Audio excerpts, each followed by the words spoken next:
Hi, friends, and welcome to card number 3 of Home for Christmas Creative Design Studio. Which one is your favorite? Tell us below. All right, we're going to get started with our stamping here. So I'm going to stamp that A Gift for You here in the center. And this time I'm using the pine ink. And this one I'm going to assemble just the same way as the workshop instructions, so you can take a look at your workshop guide. I might have switched my cardstocks around because I wanted to make sure I had the darker side up. So, whichever way works, they both look great.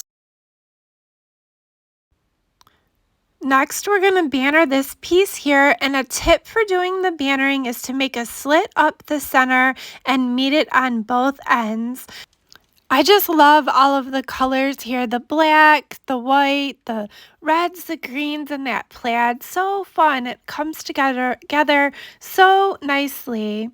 And I stuck this stocking down. I pre-colored, by the way, but I am going to lift it back up to add the stickles in. I forgot to do that before I stuck it down.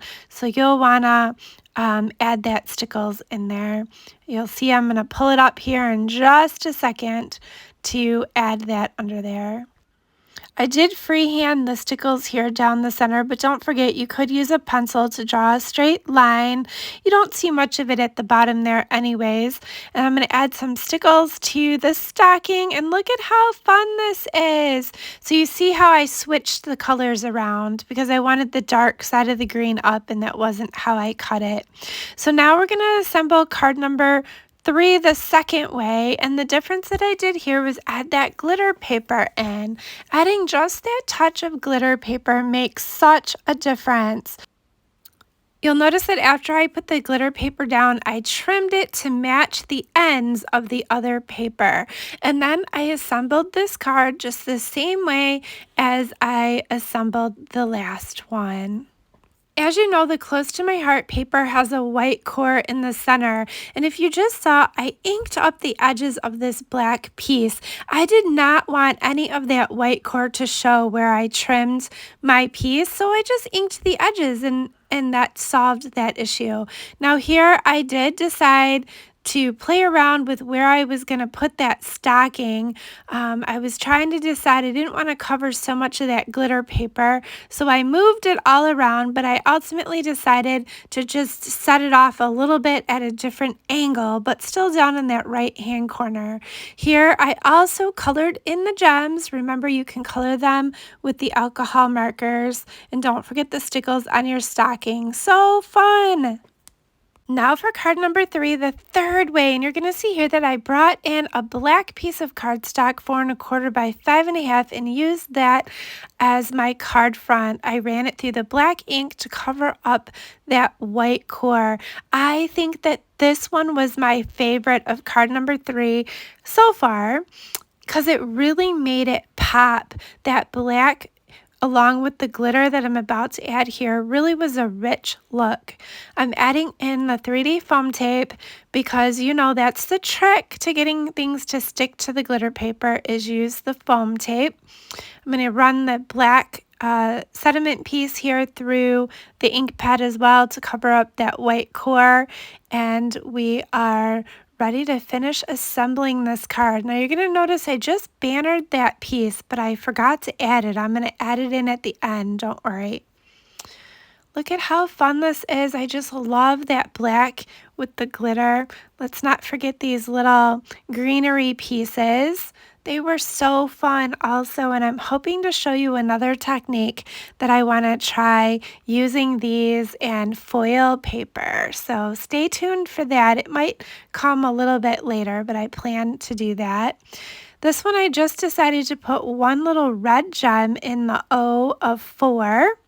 Right, add the stickles to our stocking, and here's where I remembered that I needed to add these pieces in. So what I did was I cut it down.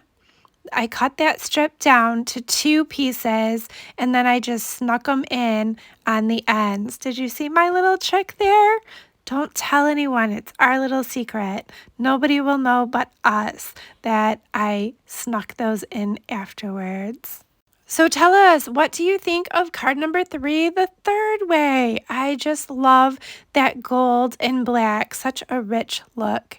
Now we are ready for card number 3, the fourth way, and I'm going to bring in our embossing machine. I love the Close to My Heart embossing machine because you only need the 2 plates and you get to set your pressure and your application on the side there. So look what I did. I brought in the Christmas floral embossing folder and I am running that through on those 2 pieces, those 2 triangular pieces. And look at how fun this is. Oh my goodness, I absolutely love this extra texture on here. So pretty. And I think that I maybe even would have put black behind this like I did on the last one. I think that that would have made it even pop even more, but I'm absolutely loving the texture here. This Christmas floral embossing folder, by the time you're seeing this, is probably sold out already on our website. I know it was a hot item. I know that I have some in my stash and Barbara may as well. So, hopefully you were able to grab it. So now I was just deciding which way I wanted to put these pieces here, and I continued to assemble it just per the workshop instructions. So the added piece here was the embossing and the texture. So much fun. Don't forget to add dimension. Dimension makes all the difference in our artwork. Now for this one, I did decide not to use the stocking in here. I thought that, you see, I brought it in and I played with it, trying to decide what to do, but I ultimately decided that I liked just the greenery on the 2 sides there down that white center, and I didn't even add the stickles there, just the greenery, and I thought that it gave it a really elegant look, right? And of course, I added in some of the red gems, and I think this one looks perfect.